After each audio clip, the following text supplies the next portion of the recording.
Komoditas utama yang diperdagangkan di jalur ini adalah kain sutra. Jalur tersebut menghubungkan perdagangan bangsa timur dan bangsa barat. Kira-kira jalur apa ya?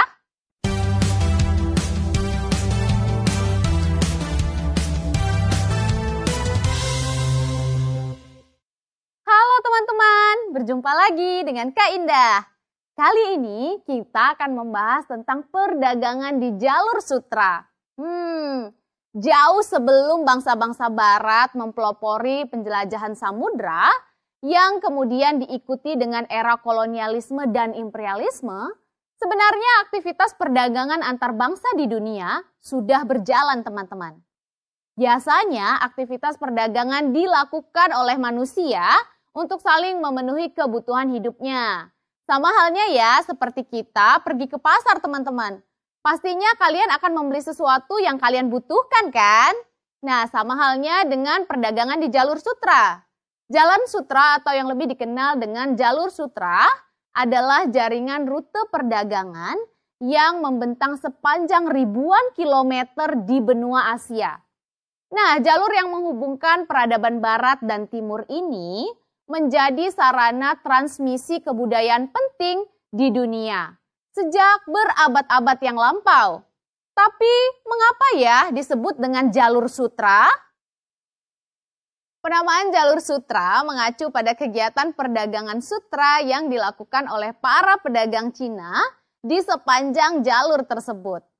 Nah, perdagangan ini sudah dimulai semasa dinasti Han, dan istilah ini mulai populer digunakan oleh masyarakat luas setelah ahli geografi asal Jerman yaitu Ferdinand von Richthofen menyebutkan istilah Silk Route atau jalur sutra dalam beberapa kali ekspedisinya ke Cina. Antara 1868 sampai 1872.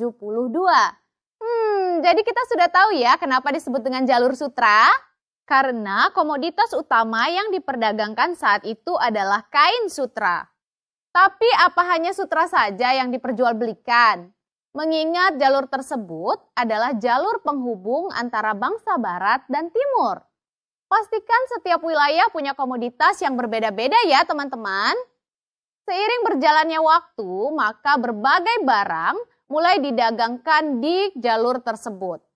Kira-kira apa saja ya yang diperdagangkan pada jalur tersebut?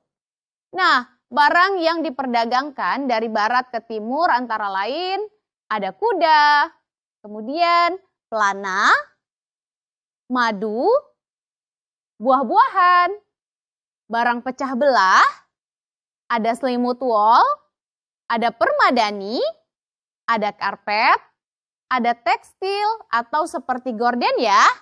Ada emas, kemudian perak, ada unta, senjata, bahkan baju besi. Sedangkan dari timur ke barat, barang-barang yang diperjualbelikan antara lain ada sutra, teh, pewarna, perlengkapan rumah tangga dari Cina seperti piring, ada mangkuk, gelas, ada juga vas, dan porselen. Selain itu ada juga rempah-rempah loh teman-teman, seperti kayu manis, ada juga jahe, dan ada pula obat-obatan, ada juga gading, kertas, bubuk mesiu, dan masih banyak lagi. Wah, banyak juga ya barang-barang yang diperdagangkan saat itu. Kira-kira sejak kapan sih dirintisnya perdagangan jalur sutra tersebut? Jalur sutra dirintis di Cina sejak masa dinasti Han. Pada saat itu komoditas perdagangan Cina lebih banyak membawa sutra daripada barang lainnya. Jalur tersebut meluas dari Asia sampai Eropa. Dengan menggunakan kendaraan kapal dan karavan, jalur sutra menjadi cikal bakal hubungan antara barat dan timur. Jalur sutra ini digunakan secara teratur dari 130 sebelum Masehi, ketika masa dinasti Han berkuasa. Beliau secara resmi membuka perdagangan dengan Barat hingga 1453 Masehi. Akan tetapi perubahan mulai terjadi ketika Kekaisaran Ottoman memboikot perdagangan dengan Barat. Beliau kemudian menutup rute jalur sutra, sehingga hal ini memaksa para pedagang untuk mencari cara dan menemukan sebuah rute baru untuk memenuhi permintaan barang-barang dagangan yang biasa dijual di jalur sutra. Nah, penutupan jalan sutra oleh Kekaisaran Ottoman inilah yang kemudian memprakarsai sebuah zaman penemuan atau yang mendorong bangsa Eropa untuk melakukan penjelajahan samudra. Nah, mereka kemudian beralih menggunakan rute laut untuk menggantikan perdagangan darat di jalur sutra. Hingga akhirnya penjelajahan tersebut berdampak pada kehidupan mereka saat itu, di mana bangsa Eropa mulai mengklaim beberapa tanah yang mereka temui atas nama bangsa mereka. Selain itu, mereka juga memperkenalkan budaya dan agama dengan misi-misi tertentu.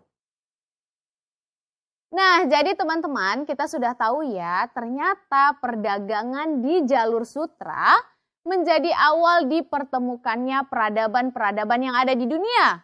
Tentunya peradaban maju pada masa tersebut ya. Nah, negara-negara apa saja sih yang termasuk ke dalam peradaban maju pada masa itu? Di antaranya ada Romawi, India, Yunani, Persia, dan Cina. Mereka melakukan perdagangan secara teratur menggunakan jalur sutra tersebut.